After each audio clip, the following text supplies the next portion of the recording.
All right, ready? Stuckness. That's what I want to talk about today. So I was reading this book several years ago, Zen and the Art of Motorcycle Maintenance by Robert Pirsig.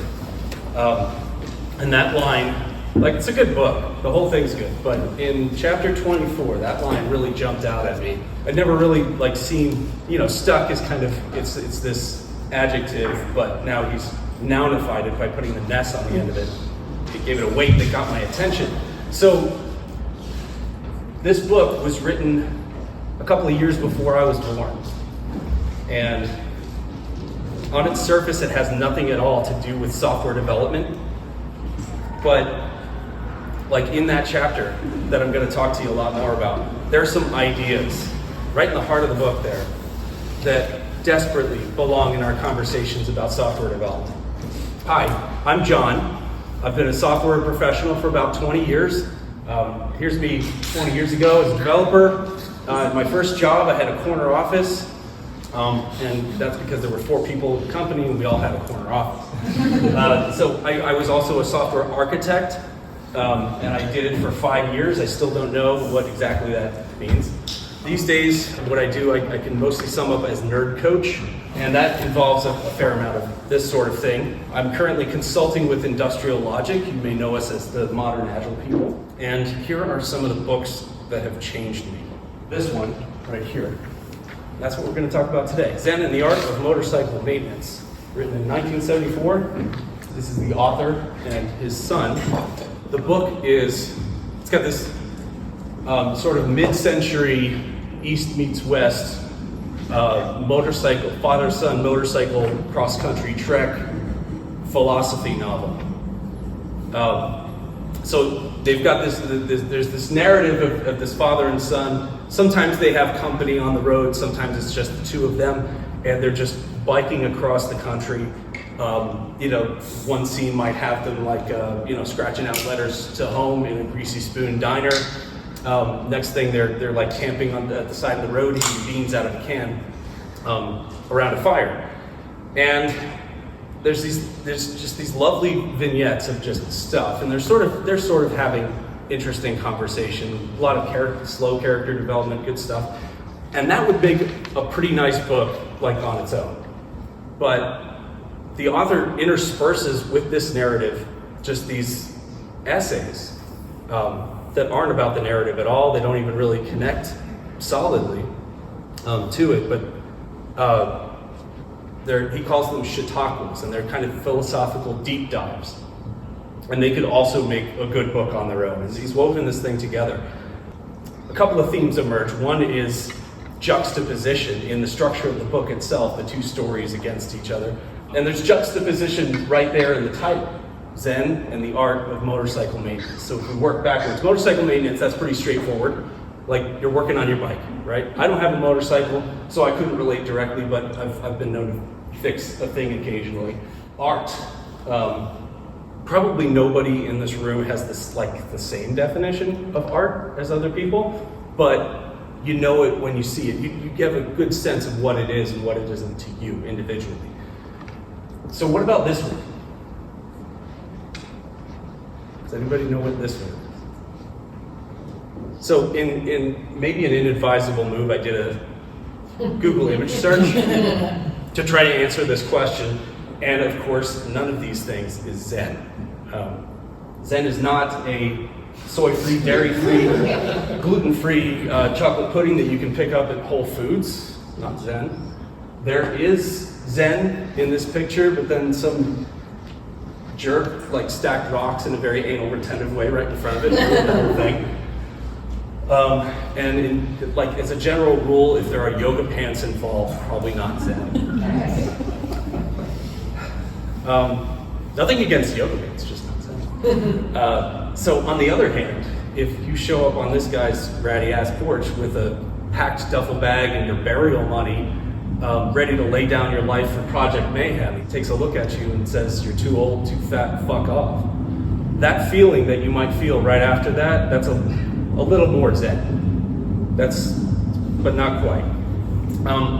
It's this it's a kind of indescribable and impenetrable by words alone, and kind of by design, this idea of Zen. And yet, it's, as an offshoot of Buddhism, it's been around for thousands of years, passed down from teacher to student. They're very big on lineage in Zen. And so they had to have done that somehow. How did they pass down this idea? Well, they have these stories, specifically a kind of story called a koan. And to the uninitiated mind, mostly to the Western mind, a koan, it reminds you of other things. It reminds you of like a riddle or a joke, and a joke has a punchline, a riddle has a solution. A koan does not. And that's we feel like we're supposed to solve the koan, but that gets us into all kinds of trouble. So let me show you what I'm talking about. Whenever anyone asked him about Zen, the great master Gutai would quietly raise one finger into the air. A boy in the village began to imitate this behavior. When he heard people talking about Gutai's teachings, he would interrupt the discussion and raise his finger. Gutai heard about the boy's mischief. When he saw him in the street, he seized him and he cut off his finger. The boy cried and began to run off, but Gutai called out to him.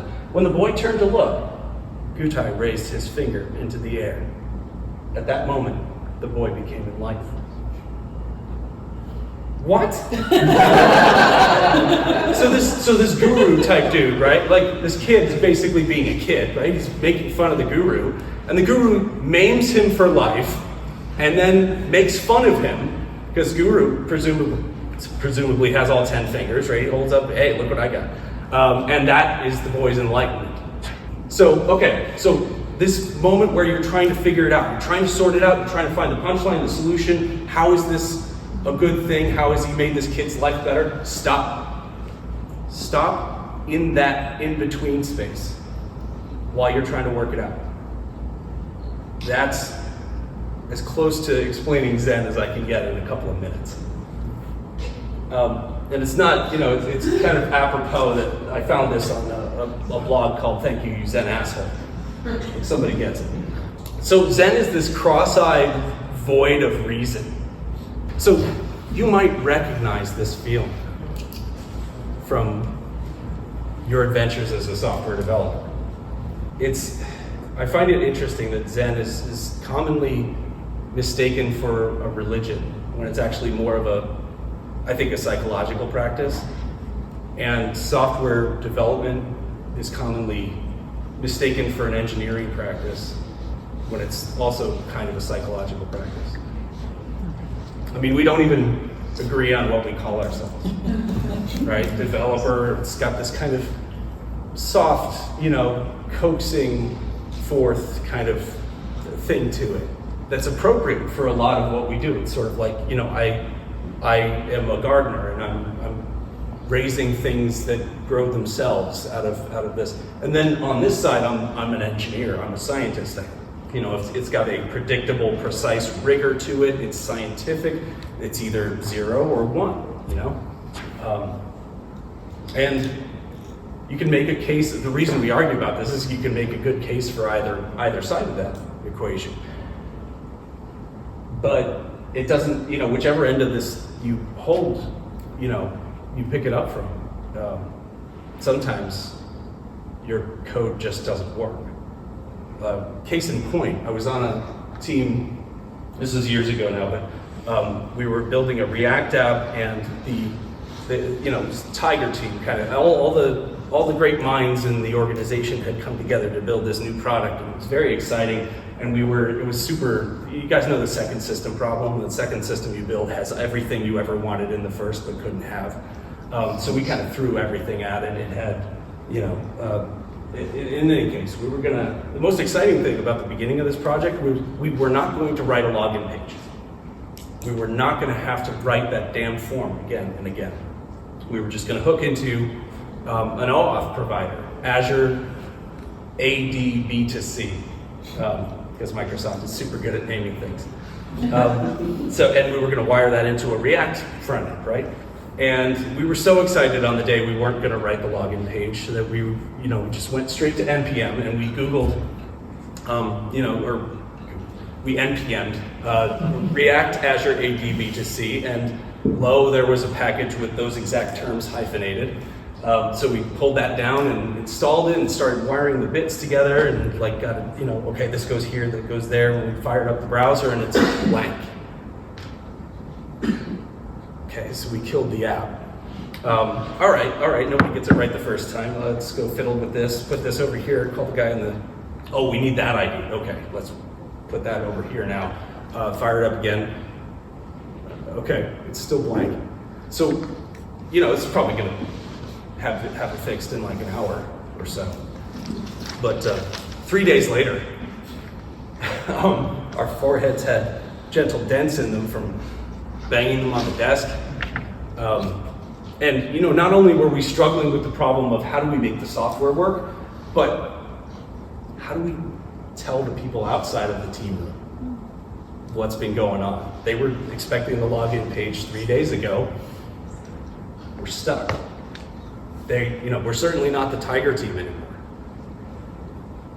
We might not even be good enough at this job to do it at all, right? We're incompetent.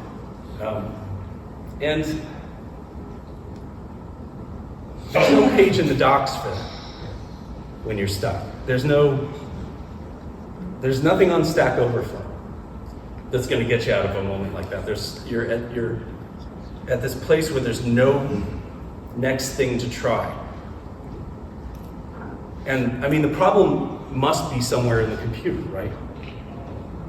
It's an engineering problem at some level, but at this moment, it's less about where the problem is in the computer, because it's not actually in the computer.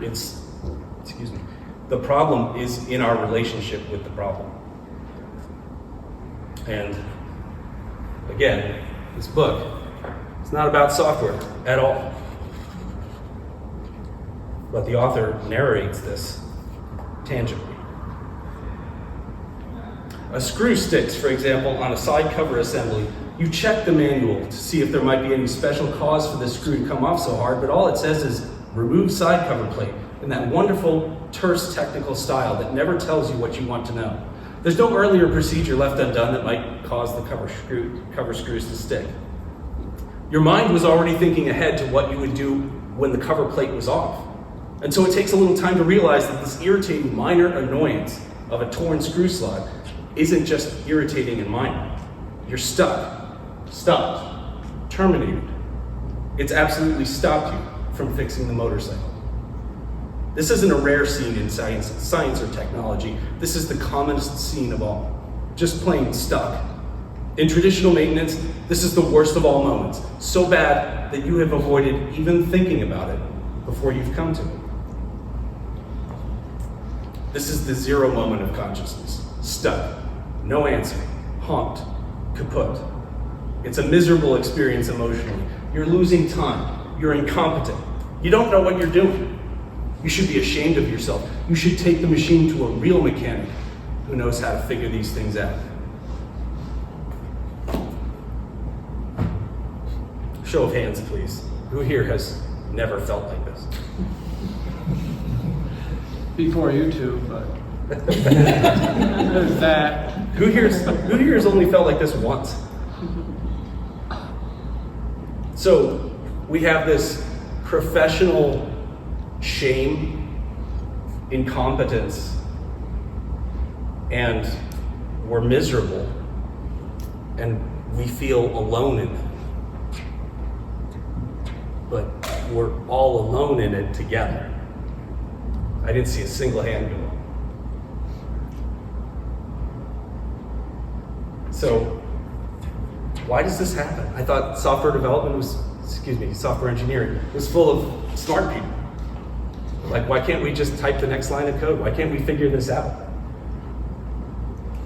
I used to approach this with, kind of this mansplanation about, well, knowledge work versus manual work, and this is, predictable, and knowledge work is always surprises us, and it's necessary in innovation to, and that this chapter specifically, this bit about the torn screw on the motorcycle, kind of threw a wrench into that argument, because arguably the thing he's doing, working on his bike, he's He's working with his hands. It's manual work. There's a procedure in the manual. You take this thing off. So it's less about manual work versus knowledge work, predictability versus unpredictability.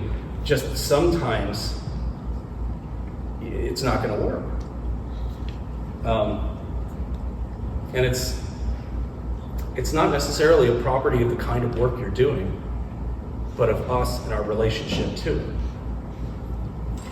And so rather than getting hung up in this model, Pirsig goes on to give us another model. In my mind now is an image of a huge, long railroad train, one of those 120 boxcar jobs that crosses the prairies all the time with lumber and vegetables going east and with automobiles and other manufactured goods going west. I want to call this train knowledge and subdivide it into two parts: classical knowledge and romantic knowledge. In terms of the analogy, classic knowledge is the engine and all its boxcars. All of them and everything that's in them. If you subdivide the train into parts, you will find no romantic knowledge anywhere. And unless you're careful, it's easy to make the presumption that that's all the train that there is. This isn't because romantic knowledge is non-existent or even unimportant. It's just that so far the definition of the train is static and purposeless. This is what I was trying to get at back in South Dakota when I talked about the two whole dimensions of existence. It's two whole ways of looking at the train. Romantic quality, in the terms of this analogy, isn't any part of the train. It's the leading edge of the engine. A two-dimensional surface of no real significance unless you understand that the train isn't a static entity at all. A train really isn't a train if it can't go anywhere. In process of examining the train and subdividing it into parts, we've inadvertently stopped it. So that really isn't a train we're examining. That's why we get stuck. The real train of knowledge isn't a static entity that can be stopped and subdivided. It's always going somewhere on a track called quality. Now, often in the book, he uses the word quality with a capital Q. And he's not talking about how good something is. He's talking about the visceral experience of it, the quality of it. And that engine and all of those 120 boxcars are never going anywhere except on the track where the track of quality takes them. And romantic quality, the leading edge of the engine, takes them along that track. Romantic reality is the cutting edge of experience. It's the leading edge of the train of knowledge that keeps the whole train on the track. Traditional knowledge is only the collective memory of where that leading edge has been. At the leading edge, there are no subjects, no objects, only the track of quality ahead. And if you have no formal way of evaluating, no way of acknowledging this quality, then the entire train has no way of knowing where to go. You don't have pure reason, you have pure confusion. The leading edge is where absolutely all of the action is. The leading edge contains all of the infinite possibilities of the future. It contains the history of the past. Where else could these be contained? So, classic versus romantic. Something we like to do, especially in this industry, is okay, we've got a new thing, and then there's the old thing. Like Agile is going to defeat waterfall, right? React supplants Angular or whatever you were using. We're doing functional programming now. We don't need any of that object-oriented stuff. So we like to replace the old thing with the new thing.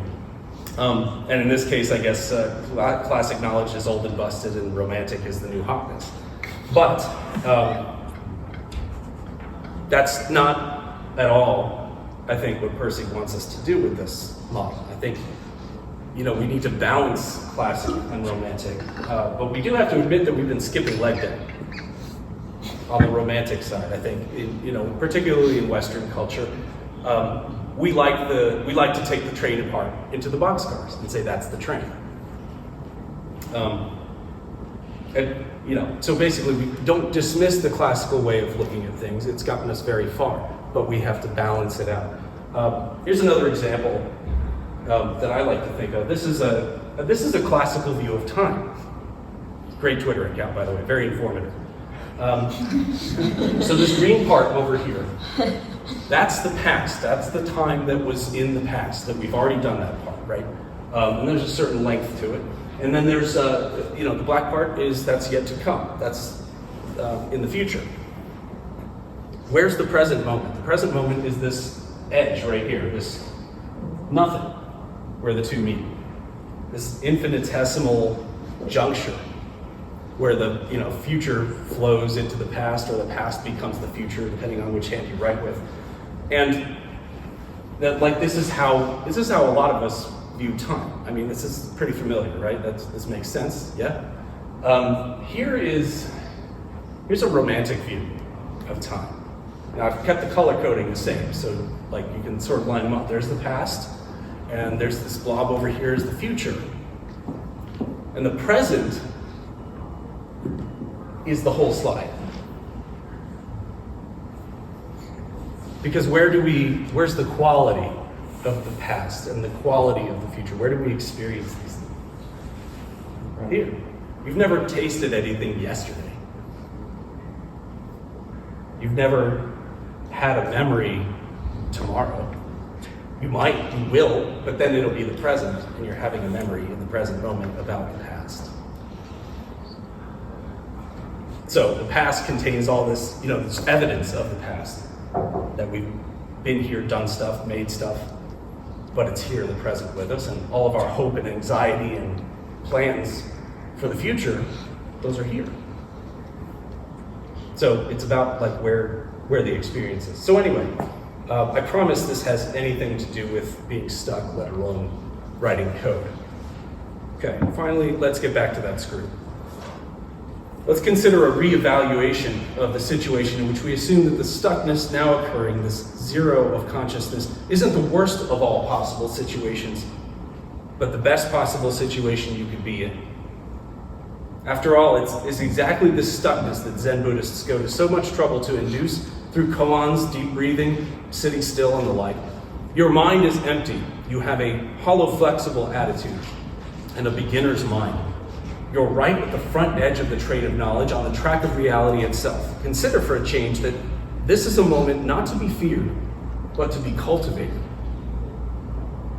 If your mind is truly, profoundly stuck, then you may be much better off than when it was loaded with ideas.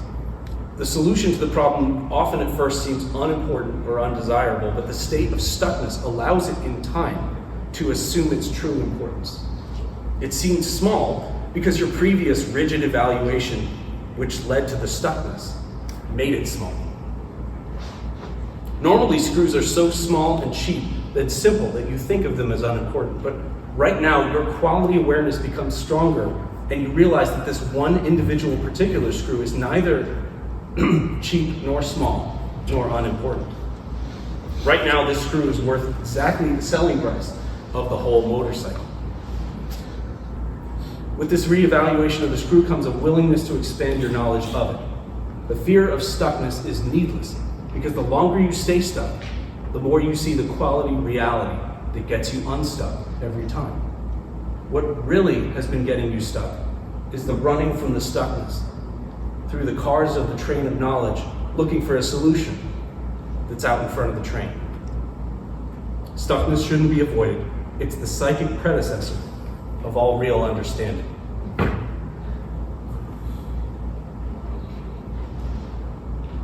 So when we're stuck, when we find ourselves in this state, this moment of Zen, where we don't quite know which end is up, it sends us scrambling. We want to not be in that. And so we pour a lot of energy into running away from it, denying that it's happening, turning away from it, not looking toward it. And that denial soaks up a lot of the energy, almost all of our energy, when it's really, a stuckness that we can't move past. And over time, evidence melts and time passes, and then we get unstuck somehow. We've gotten beyond it. But what if we just didn't do that part? Can't we skip to the part where we get unstuck? and let go of that failed model of looking at things and just adapt right to the new model. I mean, that happens all the time too. Sometimes you skip past it. But what gets us stuck, I think, is this word should. Should may be the most harmful word in all of software development. Especially when you pair it with something like trivial, or that should take an hour. Should comes with baggage. It comes with the feeling of failure, inadequacy, hiding, anger, depression. I mean, I'm being dramatic, but those things are all happening in you when the software doesn't do what you think it should do and you've looked at everything. And none of those emotions, none of those things help to get you unstuck. You're just shooting all over yourself. So how do we get unstuck? What's the answer, John? Well, how about now? Is anybody stuck right now? No? Congratulations. That's good. I'm stuck on something. I haven't figured it out. But yeah, you might be stuck. But it looks like the majority of you are not stuck now. And also earlier, based on show of hands, you've all been stuck. So at some point between now and then, you got unstuck. How'd you do it? What did you do? Are you an expert now? Should you be up here telling us how you got unstuck? I mean, like, have you gotten stuck for the last time? So the experience psychologically of software development is sort of this pendulum, at least for me, between I'm a dog and I'm a god. Like, they're gonna find out that I don't know what the hell I'm doing, and oh my God, my code works and all the tests are green. Get out of my way. I'm gonna show you guys all how to do this. And for those of you who are, earlier in your career than the rest of us, I'd like to tell you it gets better. But as a senior engineer or some kind of leader, the pedestal that you're on only gets higher and the fall is greater. And we've got these wild professional mood swings between these two things. I think that accounts for basically all the suffering in our industry. And it would be better if we understood what stuckness is actually for. These are the 4 stages of creativity that psychologist Scott Barry Kaufman laid out at one point. So you've got preparation. Preparation is like, okay, I'm typing code, I'm reading the user story, maybe writing the user story, or paying attention to the problem, talking to users, talking to the other developers. We're actively. This is what we traditionally think of as. This is what we traditionally think of as work. Doing the thing, but then something unexpected happens and you get stuck, and then you go to this second stage, incubation, and however you manage that, at some point, another penny drops and you have illumination. And then you suddenly have a new way of looking at things and a new idea, an insight that you can then validate and maybe act on if it's the right thing. And our classical minds maybe want to look at this as a to-do list. Okay, so first I got to do my preparation, and then I got to go get stuck. And then I got to have my insight, and then do the validation. Okay, just check those things off. And wait, we're a little behind schedule. Can we just notch the incubation part out? That seems boring and unnecessary.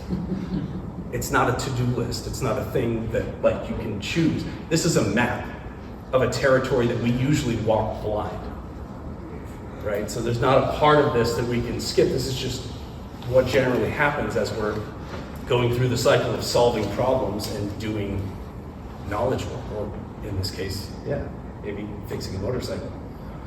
And Kent Beck famously said in Extreme Programming explained. He said, software is a game of insight. And this map shows us that not only is stuckness a necessary step, it's a step on the way to insight, it's a necessary prerequisite to insight. You don't get insight unless you're stuck first. So what do we do about this? Well, I'll tell you what I do about this. There's two strategies I have for you. First is change your posture, and the second one is to play the game. First one, change your posture. Embrace the stuckness. The first draft of this slide was accept it. Accept that you're stuck. But that wasn't strong enough. Our problem isn't getting stuck. It's our posture when we do. It's our attitude about it. And if we just, accept it, and I don't want you to accept it. I want you to first accept it, but then lean into it. Get excited that you're stuck, because it means something awesome is about to happen. It's kind of the opposite reaction that we mostly have on instinct. Oh no, I'm stuck. Get excited. If I was the kind of Zen asshole that referenced Fight Club twice in the same talk, I would sort of go to, at this point in the talk, I'm like, okay, I'm in Tyler Durden's car and he's strapped us all in and he's speeding toward like a river. He's gonna kill everybody. And he's screaming at me to give the talk in 3 seconds because I'm about to die, right? Because we, have to feel something. If I were to give this talk in 3 seconds, it would be getting stuck is the job. Thank you. Sit still. So getting stuck is the job. Do your job. Go get stuck. And learn to get excited the next time you're wrong in a way that stops your train. Okay, so I said that's changing your posture. Now we're gonna play the game. What game?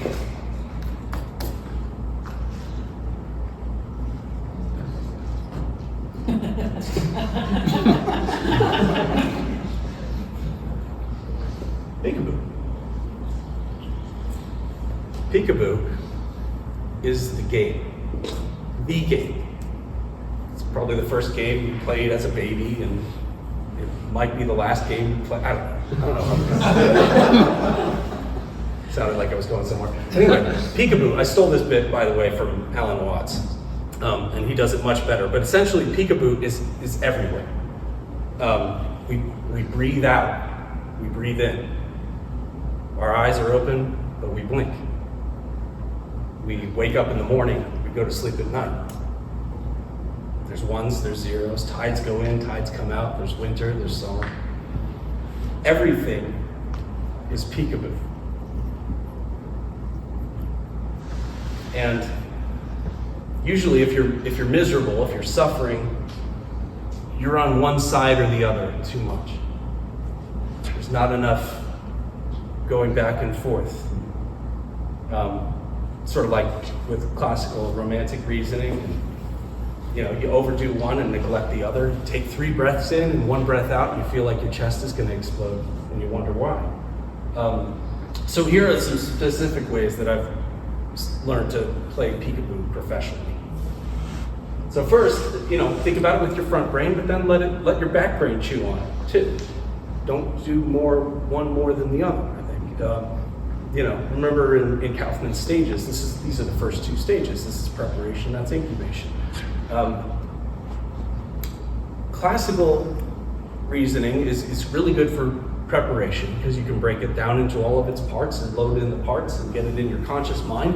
But insight does not ever come from classic reasoning. Insight is the domain of romantic thinking from your subconscious mind. And so do a good job loading the problem in, but then walk away from it. Take a break, take a walk. Ignore it for a while. Take a shower. This guy, this is sort of a very traditional view of work, and this illustration is shaming this person for putting stuff in, I guess having his mind go all over the place. He's not very organized, but she knows what's up. This guy's about to do something great, and she's watching him. She knows that insight's coming. But a lot of traditional work environments we're shamed for activities that bring us insight. Would you and that seems obvious, but like if you were in an office, say at your desk, where your boss could see you, would you stop, put your feet up on the desk, and open a pad of paper and start doodling? Do you have the courage to do that? Because that's your job too. And it's not something trying to resume. I'm good at mind wandering. Maybe you should try putting it on there, see what happens. Why not? As I worked, they used to have a saying, never leave a haircut alone in the airport. Because I used to draw up solutions and design training while I was sitting alone at the airport waiting for my flight. Brilliant. You got it. Embrace that. Lean into it. So there's pre-verbal and post-verbal, specifically with coding, but this might apply to other things too. And these are kind of I was thinking about solo programming versus pair programming and mob programming.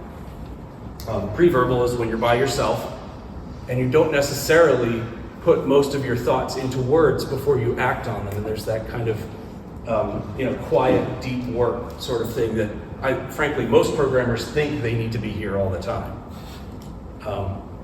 But obviously, those of us who are into pair programming and mob programming and have experienced positive experiences with those know that this is a different animal, and this undoes problems in a different way.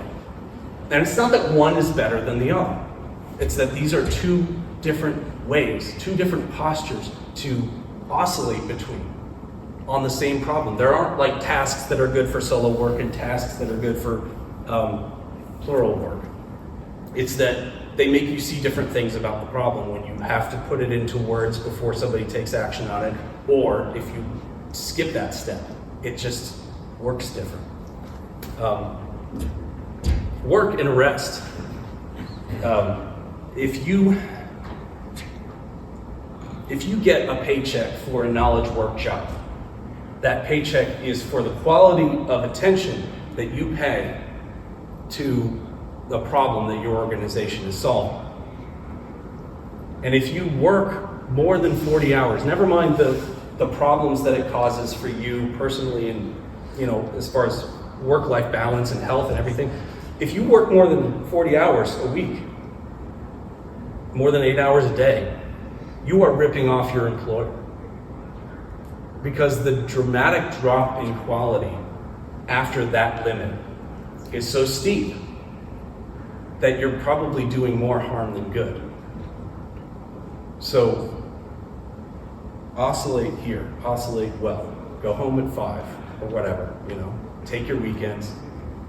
Stop packing it all in. It's not going to make you go faster.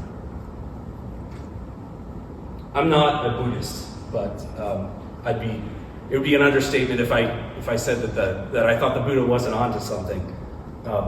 And so Buddhism is full of lists, and the main list that you start with is what he calls the Noble Eightfold Path. And the first step on that path is right view.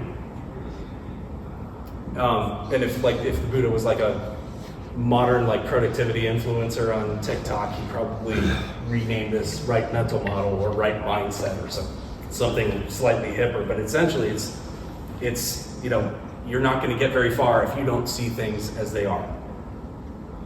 And the hook is that the right mental model, the right view, there is no one right view, no one right mental model. It's constantly changing, and we need to be agile to rise up and meet it where it is and know when to throw out our old model and take in the new one. The world is playing peekaboo with us, and we just have to play along with it. And we get stuck when we forget that.